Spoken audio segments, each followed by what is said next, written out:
Niger, Minister of Foreign Affairs, while Olamilekan Adegbite Ogun is the Minister of Mines and Steel. The list also has Tayo Alasho Adura Ondo to serve as the Minister of State, Labour and Employment. Rauf Aregbesola Oshun is the Minister of Interior.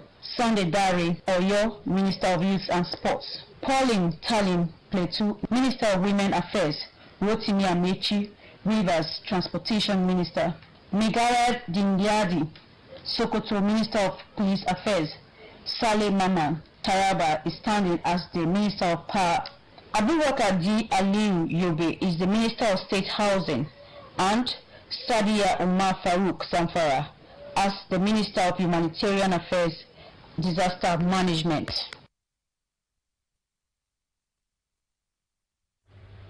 The newly sworn-in ministers of the Federal Republic of Nigeria have been tasked to commence immediate work on the 2020 budget. The Secretary to the Government of the Federation, SGF, Mr. Boss Mustafa made a call in Abuja today during the inauguration of the ministers. Mr. Boss Mustafa, who had earlier taken his oath of office at the program, implored the new ministers to hit the ground running with the enormous task before them in order to build on the progress made by the Buhari administration. The Deputy Senate President, Senator Ovi Omagige, has hailed Belema Oil Producing Limited for adhering to the federal government's call on Nigerian and multinational oil companies to relocate their operational headquarters to their host communities. Senator Ovi Omagige, who has been championing the call for such relocation in a press statement, said in view of the restored peace in the Niger Delta, the move had become imperative. He stressed that oil and gas companies' relocation is not only a demonstration of faith in government and the host communities, but a way to foster financial inclusion for all stakeholders at the grassroots. He said the federal government policy initiatives, including the Economic Recovery and Growth Plan, as well as the next level political thrust, places emphasis on social and economic inclusion, which the company's relocation can better facilitate among its 38 host communities. Senator Vyomage called on Belema Oil Producing Limited to sustain the management of its host communities' interest and high expectations through a process of direct engagement and open communication and community development as reflected in the current youth employment, youth graduate training scheme, scholarship award and infrastructural development schemes.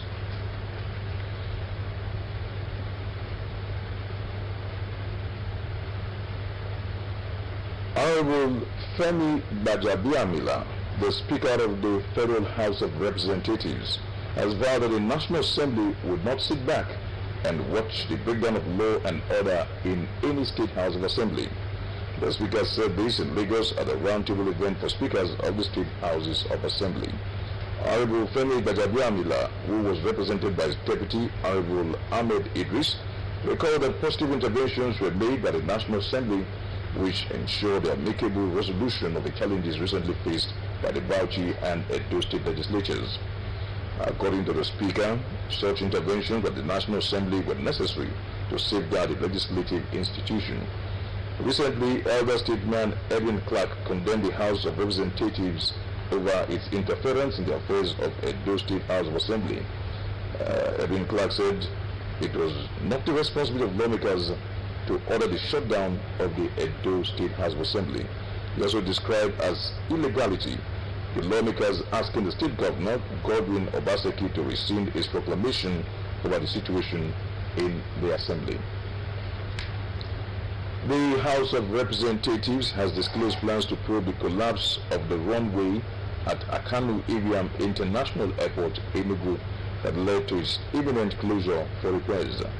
To this effect, the Federal Airport Authority of Nigeria (FAN) has notified airlines, passengers and all other stakeholders that effective from August 24th, the runway will be closed for major repairs and works on the airfield. The House Committee Chairman on Aviation, Nnolim Nnaji, said the House of Representatives would want to know why the runway collapsed within 6 years. Delta State House of Assembly today resumed plenary after 4 weeks recess with a charge on members to perform their duties diligently for the common good of the people. Assembly correspondent in Kimbeke report that the Speaker, Right Honorable Sharif Oburewuri, who gave the charge while welcoming members to plenary, the legislative business of the 7th Assembly had since commenced. Honorable Sharif Oburewuri noted that the House was already working on two bills, namely the Delta State Job and Wealth Creation Bill and the Delta State Judicial Fund Management Financial Autonomy Bill. They urged members to endeavor to see that the bills were considered and passed on time. The Speaker, who said he was excited to welcome his colleagues back to the hallowed chamber from the long adjournment, expressed hope that they took advantage of the break to visit their constituents in their various constituencies. Right Honorable Sharif Oburewuri expressed the need for all to settle down for the task ahead. He commended them for their exemplary commitment and support for the leadership of the House and thanked them for the love and understanding. The State Governor, Dr. Ifeanyi Okowa, has forwarded the name of a nominee for appointment as member of the Delta State Judicial Service Commission to the State House of Assembly for screening. The nominee is Chief Stephen Ajusa.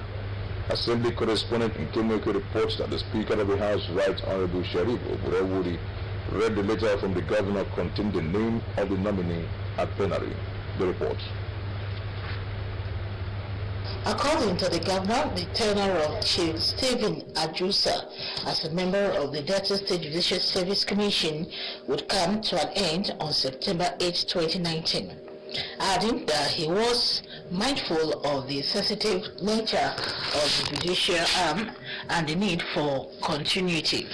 He said based on the foregoing and powers conferred on him by Section 5 of the Judicial Service Commission Law and Section 197, subsection 3 of the Constitution of the Federal Republic of Nigeria 1999, as amended, he was renewing the tenure of Chief Stephen Ajusa from September 9, 2019. The Majority Leader, Honorable Tim Wifere, in a motion moved for the House to receive the letter for further consideration, seconded by the Minority Leader, Honorable Innocent Anidi. The Speaker, Right Honorable Sharif Oburewuri, directed the nominee to submit 35 copies of his curriculum vitae to the office of the clerk or no before Monday, August 26, 2019, and should appear for screening on Tuesday, August 27, 2019. Also at plenary, the Speaker read a letter from the State Governor, Dr. Ifeanyi Okowa, reconstituting the governing board of the Delta State Investment Development Agency, DIDA. The nominees for the reconstituted board, as contained in the letter to the House, has Mr. Paul Mma as chairman and Olurogun Lucky Ogene Omoro as Director General. The Governor said the reconstitution of the governing board of the Delta State Investment Development Agency followed expiration of the tenure of the board in the exercise of the powers conferred on him by Section 5, subsection 4 of the law establishing the agency. The Majority Leader, Honorable Tim Wifere, moved for the House to receive the letter for further consideration and was seconded by Honorable Festus Oko Ikan South. The nominees have been directed to submit 35 copies of their curriculum vitae to the office of the clerk on or before Monday, August 26, 2019, and should appear for screening on Wednesday, August 28, 2019. Also at plenary, the House considered the report of the ad hoc committee on the Delta State Job and Wealth Creation Bureau bill at a committee of the whole. The Speaker, while reporting progress on the committee of the whole, said the House considered clauses 3 and 4 and would continue from clause 5. The commissioner representing Udu, Uweli South and Uwe and the rebels in Wari South on the board of the Sopadec, Honorable Vincent Oyibode, has affirmed the commitment of the present board of the Sopadec to ensure that the multi-million naira Ovia Udu Palace project is completed before the end of the year. Correspondent Ogenero Oyibo reported Olurogun Oyibode made this known on Tuesday when he visited the Palace project site in Otodu and other ongoing super projects in his mandate area. The reports. The commissioner representing Udu, Ugele South, Uwe and the Urobos of Warri South in the board of the Delta State Oil Producing Areas Development Commission, the SOPADEC Olorgu Vincent Oyibode was conducted around the Palace project of the Udu Kingdom and other ongoing projects by a senior engineering staff. Commission, Mr. Henry Ikutegbe.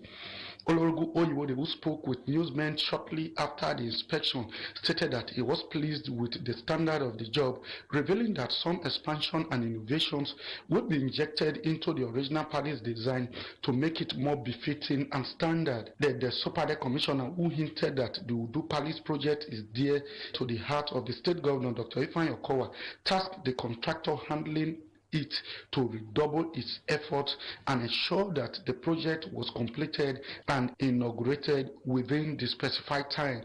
He noted that as an interventionist agency, the SOPADEC will embark on massive infrastructural development in line with the state government mantra of a stronger Delta. The SOPADEC has done this before, and we are going to complete what we have started. So we are keen into the state government agenda. So we are not doing anything outside the state government policy statement on massive developments. I think that is where we stand.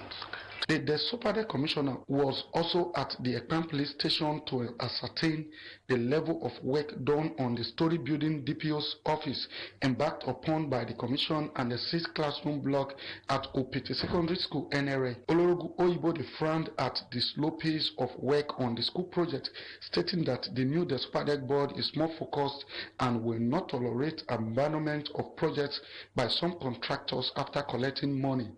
It disclosed that only projects being handled by serious-minded contractors would be funded and the contracts of unserious contractors would be revoked and re-awarded. There should be performance. There should be evidence of performance to encourage them. And so if we look at the end of the day, paying some money today, and if you're not doing any work, I should say they will not even pay you at all. You should forget about the job. That is a new policy for all contractors are charged to move to the site and do justice to their jobs. The SOPADEC commissioner, Olorgu Vincent Oyibode, and his team were also at the proposed site of the doctors and nurses quarters at the Ejofe Community Health Center in Ugele South Local Government Area, Ejofe Community Market, and the library site at Oyo Primary School, the twin staff quarters at Egini Secondary School, amongst other projects, where he affirmed his determination to ensure that all people-oriented projects were completed and put into use. Ogene Rona Oyibo reporting. Do you have a proper toilet in your home, office, or in public places? Where does the human waste generated daily by over 5 million people in Delta State end up? These and many other questions are the concern which the Water Aid sought answers to as they brought stakeholders together to brainstorm proper sanitation in Delta State. The Drtv news crew of Linus Chima and John Osuji were at the retreat and filed in this report.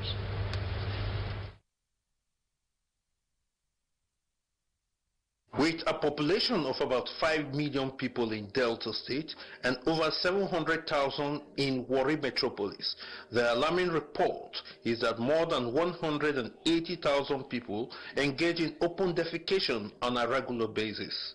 Experts say apart from open defecation, other modes of fecal waste disposal attracting attention are flinging and dumping of waste into water bodies through trucks and pipes into public drains.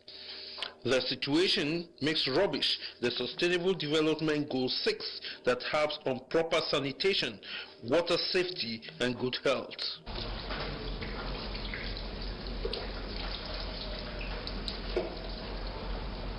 Hand washing is very important, and water plays a critical role in sanitation. While water is important, how human fecal waste is handled also says a lot about sanitation in urban and rural areas of Delta State. With Warri Metropolis in focus, these people are brainstorming on ways to overcome the challenges of open defecation. To these experts, the health implications are scary and the need for action is urgent. If you look right behind me, behind these doors, there are a number of people there who are discussing the environment. They are discussing open defecation. It is a challenge, a big challenge to this country, to Nigeria and to Delta State. The purpose of this workshop is to find solution to that challenge. We'll talk with some persons and see what they have to say concerning this issue. Yes, if you ask me, I'll tell you that is a major reason why we're here. You know, to see how best we can put our efforts, our energies, and all that we have together to see that we put an end or minimize issues that are associated with open defecation. We all know that practicing open defecation leaves one with lots of challenges. Illness come up from there, diseases, like we mentioned in the meeting now. You find out that open defecation leads to the release of these fungi, bacteria, protozoas that in the end affect both human and even animals as well. As things are, there are no dump sites for fecal waste, and as such, they get dumped into water bodies without treatment.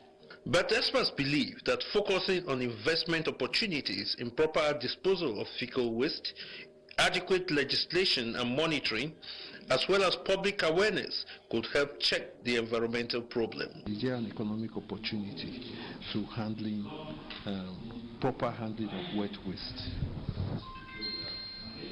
There are economic advantages, but first of all, there has to be enlightenment as to what those opportunities are.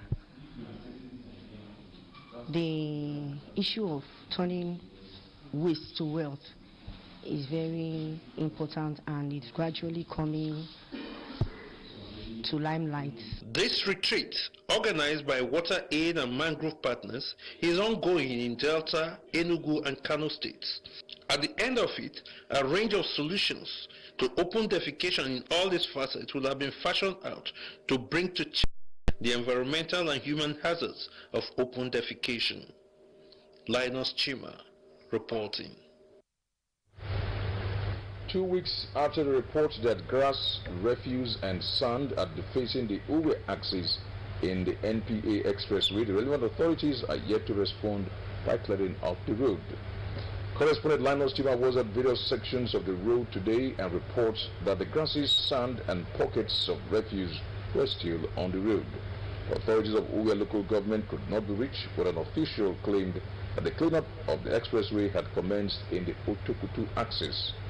Position of the official that the grass on the median of the road at the Otokutu axis is being cleared is however not confirmed as at the time of this report. What is obvious, however, is that no work had been done on the axis from Efun roundabout to Texaco Chevron office along the NPA expressway.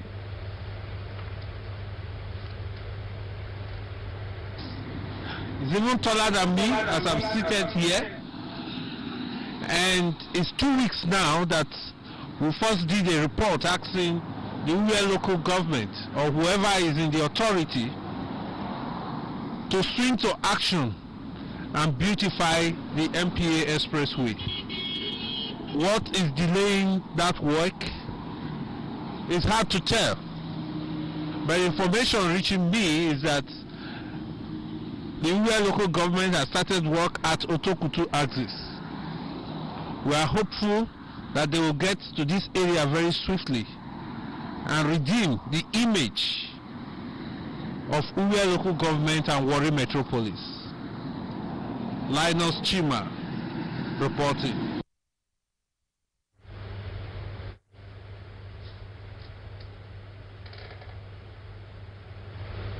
The Technical Center for Agricultural and Rural Cooperation TA have revealed that it is working with partners in various countries to ensure that farmers have access to drought and flood-tolerant seeds.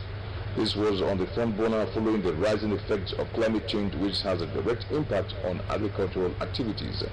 The senior program coordinator of TA, Dr. Oluyede Ajayi, said agriculture is central to development in Africa, but unfortunately it is subjected to a lot of pressure of climate change like drought, weather extremes that affect food production. According to Dr. Ajayi, who was speaking in Abuja at the regional workshop on climate finance and support mechanism for a resilient agricultural sector in West and Central Africa. He said the point they raised was how to improve investment to help farmers become resilient and promote food security in the face of extreme weather conditions. The federal government has approved 600 billion naira for injection into the nation's electricity markets. The market operator of the Transmission Company of Nigeria, TCN, Mr. Edmond Ije, disclosed this on Wednesday while speaking to reporters at the market operators, participants, and key stakeholders workshop 2019 third quarter in Abuja. They said that the fund is ripe for disbursement any moment. According to the TCN market operators, the intervention is for the payment of the shortfall electricity invoices for the entire market. Saiji, who said intervention is at a very advanced level, as it is been signed by Mr. President Muhammadu Buhari, he noted that it is not restricted to a single chain in the markets. The Nigerian National Petroleum Corporation, NNPC, has constituted a committee to find lasting solution to the problems bedeviling the corporation's pipeline in the Warri Port. The General Manager Corporate and Strategic Communication of the Nigerian Ports Authority, NPA, Adams Jatu, who disclosed this to newsmen, stated that the committee is set up by NNPC as concerned stakeholder to look into the issue of pipelines because they made it impossible for dredgers to dredge beyond the depth of 7 meters. Mr. Jatu said the NPA has started the process of establishing a management outfit for the maintenance dredging of Warri ports in line with the standards at Lagos and Bonny ports. There have been complaints about the absence of channel management, shallow channel, and lack of maintenance of pipelines in Warri ports belonging to the NNPC. The Joint Task Force in Plateau State has paraded 23 suspected criminals within the state. Some of the suspects are believed to be behind the recent violent court activities within Jos North and some areas in the city. The suspects were apprehended with various firearms, dangerous weapons which were allegedly used to terrorize citizens in Plateau State. Out of the 23 suspects paraded, 10 are cult members who also confessed to attacking and killing one Chinedu Okoye, a shopkeeper in Apata community in Jos North Council area recently. The Plateau State government, through its peace agency, is appealing to parents to rise up to their responsibility to check in the activities of their wards, which is cited as the cause of recent cult activities in that state. Partnership Initiatives in the Niger Delta PIND is a non-governmental agency set up to enhance development of the Niger Delta through advocacy and economic development. The Drtv news crew of Linus Chima and John Osuji toured the facility and bring us the reports about the serene place that is gradually reshaping the frontiers of knowledge, peace building, and innovation. The report. All right, to bring you that report in the course of the bulletin.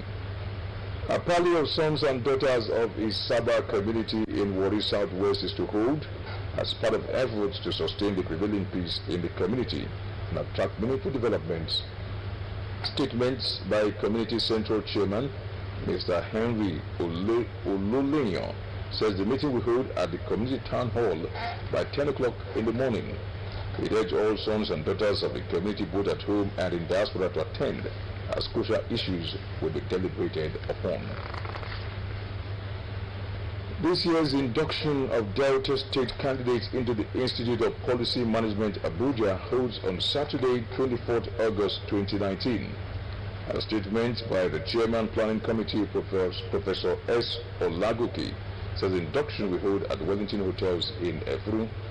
The induction ceremony will be chaired by Professor Ive Igovie of the Faculty of Environmental Sciences, Delta State University, Abraka, top academics and distinguished personalities are expected to be present at the induction are very Reverend Father Christopher Ekabo, Dr. Nwa Kego Imianoma of College of Education, Agbo, Dr. Johnson Erinyu Davebo, Engineer Utu Ochuku, Goodluck of Delta State Polytechnic of Gwashiku. Others are Raphael Uchena of the Federal College of Education Technical Asaba and Dr. Fidelia Igrapata. Students ask all inductees and invitees to be seated by 11 a.m. I'd like to bring you the report on PIND, Partnership Initiative in the Niger Delta. It's a non-governmental agency set up to enhance development of Niger Delta through advocacy and economic development. Linus Chima and John Osuji and news crew toured the facility and bring us a report about the serene place that is gradually reshaping the frontiers of knowledge, peace building, and innovation. The report. Established in 2010, the Partnership Initiatives in the Niger Delta has 4 key intervention areas: economic development, capacity building, peace building, analysis and advocacy. Florence Agbejule, who is the field operations manager of the center, explained that PIN's foothold in the Niger Delta is to subtly encourage a change, develop capacity in various areas, and stimulate economic reliance. We've trained, some people that we call BSPs, business service providers, who are also now able to train others on good practices around, fish farming. Like next week now, you have one of the BSP is going to be doing a whole 1 week long program here. So we build those capacities. They're able to also do, do that. When you talk about appropriate technology, we've got situations where mechanical adjustable harvester is one that actually uses, is a technology that harvests, palm fruit bunches, so we've actually, introduced that into the system, facilitated that into the palm oil clusters. The environment and agriculture are 2 areas where PIND is making waves, from encouraging the development of skills in building biogas systems to eco-friendly houses and easier agricultural practices. The non-governmental organization says it has more in store for the people of the area. At the moment now we have the cassava value chain, so we've just introduced the Gary frying technology. In its Ebokodori Shekiri office, PIND has a library for use of scholars at virtually all levels, while its online library has thousands of books that students can access after registration. With the cooperation of other NGOs, the organization is planning a science, technology, and mathematics retreat for about 100 students of public schools in the area. Shemaye Waje, who is coordinating the program, says at the end of the 2-week training, the students will be up to speed in science subjects, understand how to convert waste to wealth, and know the rudiments of programming and web designing. Different versions of biogas you can use. So for example, the one used in ATED is much larger because it's serving a larger population. That's how they cook here. But then we're going to teach them how to make one that they can easily go home and make. They can find those kind of resources, and hopefully they can even bring it to their school. So in their chemistry lab, instead of buying gas, they can now use more sustainably sourced gas from the waste they produce in school. So all they need to do is bring their waste from the home? Waste from home or waste from school, wherever, and use it to power their equipment, the Bunsen burners they have in chemistry. Similarly with the plastic, they can then go back to school and say, okay, let's make this small space in our playground, in our outside area, made from plastic waste where we can go and sit down in the shade and relax or even come and do work here. Promoting economic growth and peace in the region is what PIND is doing, and from this takeoff point in the Bokodo Shekiri, we hope and we pray that the success story of the Niger Delta will be rewritten from this point. Linus Chima reporting. Notorious kidnap kingpin Alhaji Hamisu Bala Wadume, who was recently rearrested by the police operatives on Monday, has confessed that soldiers aided his escape on August 6th after he was arrested by police detectives. Wadume, who made the confession in a 40-second video, made available to pressmen, said the army helped remove his handcuff and set him free after attacking the police convoy that had him in their custody. The Nigerian police force had earlier announced the rearrest of the suspect in a statement signed by the force public relations officer, Mr. Frank Umba, on Tuesday. It will be recalled that 3 of the detectives attached to the special anti-kidnap squad of the IGP and a civilian were killed when soldiers opened fire on them with Balawa Dume in their company. The development has sparked public outcry between the police and soldiers, with Nigerians completely appalled by the developments.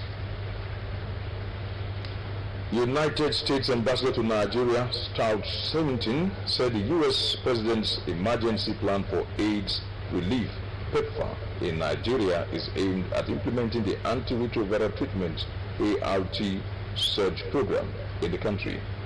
He said the U.S. government's $75 million budget increase for HIV control activities in Nigeria was about $25 million, with about $25 million allocated to the ART surge, was aimed at helping to eliminate the payment of fees by patients affected by the virus.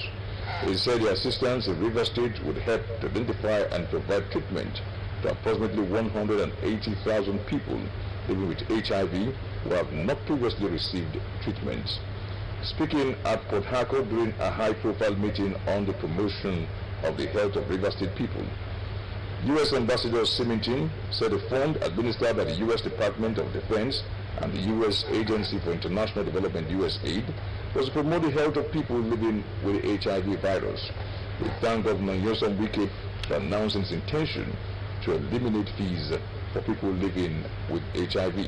So the U.S. delegation was in Rivers State to advocate for elimination of fees for all people living with HIV, at antenatal care charges for pregnant women living with the virus, and other barriers hindering people living with HIV from accessing health services. The National Identity Management Company, NIMC, says has rounded up plans to extend the National Identification Number NIN enrollment to residents in Austria and Germany. The Director General and Chief Executive Officer, NIMC, Aliyu Aziz, who announced this in Abuja, assumed that the exercise will involve demographic and biometric data capture of Nigerians residing in Austria and Germany. It will be done in collaboration with the Biosex Solution Limited, one of the partners of NIMC, licensed to carry out enrollment worldwide. Aziz also noted that the extension was to ensure that Nigerians living in the diaspora were not left out in the enrollment process, as it was in line with the NIMC mandate to collate information for the National Identity Database and issue the National Identity Number to all Nigerians and legal residents. And from the entertainment scene, Afro pop star and Nigerian international singer David Adeleke, known as David O, stormed the crowd at the Tycoon Party in New Jersey, where he shared the stage with American superstar 50 Cent. Curtis Jackson III, popularly known as 50 Cent, is an American rapper, a singer, songwriter, actor, television producer, entrepreneur, and investor. Davido performed at the 50 Cent party along music heavyweight Trey Songz, Fabulous, Snoop, Camila, and Jackies. Davido, who is currently on an international tour, had earlier announced the festival on August 10 via his Instagram page at David O Official. In July, Davido became the most viewed Nigerian artist on streaming platform YouTube. In January, Davido hit song Fall beat Yemi Alade's Journey to become the most viewed Nigerian music video on YouTube. He then became the first Nigerian artist to reach over 100 million views on YouTube, racing ahead of Yemi Alade and Techno. Sports now. French winger Franck Ribéry has landed in Italy to complete a medical ahead of signing a 2-year contract with Serie A club Fiorentina. The former French international has led Bayern Munich as a free agent after 12 seasons with the German Giants, during which he won 23 trophies. Ribéry's new deal was rubber-stamped late yesterday, and the veteran winger will undergo medical first presentation tomorrow. Hundreds of fans chanted a 36-year-old's name in the street as he walked out of the airport to a wall of noise.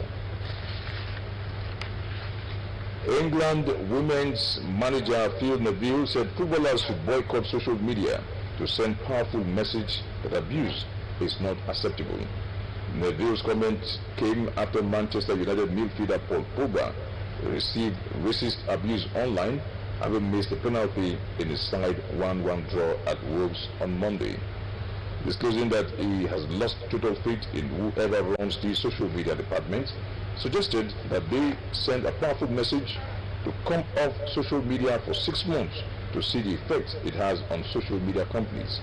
On Tuesday, Twitter issued a statement saying it strongly condemns the abuse and has now permanently suspended a series of accounts for violating its hateful conduct policy. The statement from Facebook said there is no place for racism or abusive behavior on Instagram, and they are investing heavily in developing tools and technologies to prevent bullying and harassment, while people who repeatedly break the guidelines will be permanently banned from using Instagram. Several of Pogba's teammates have criticized the abuse of the Frenchman, whose 68-minute penalty was saved by Wolves goalkeeper Rui Patricio, the fourth spot kick Pogba has missed for United in the Premier League since he started with them last season. And that's the size of the main news, but before we go, some of the stories that made the headlines. President Muhammadu Buhari on Wednesday swore in ministers designate in Abuja. President Buhari also announced the portfolios of the new ministers shortly after swearing them in at the Council Chamber, State House, Abuja. We also told you that the Deputy Senate President, Senator Ovie Omo Agege, has hailed Belema Oil Producing Limited for adhering to the federal government's call on Nigerian and multinational oil companies to relocate their operational headquarters to their host communities. Senator Ovie Omo Agege, who has been championing the call for such relocation in a press statement, said in view of the restored peace in the Niger Delta, the move had become imperative.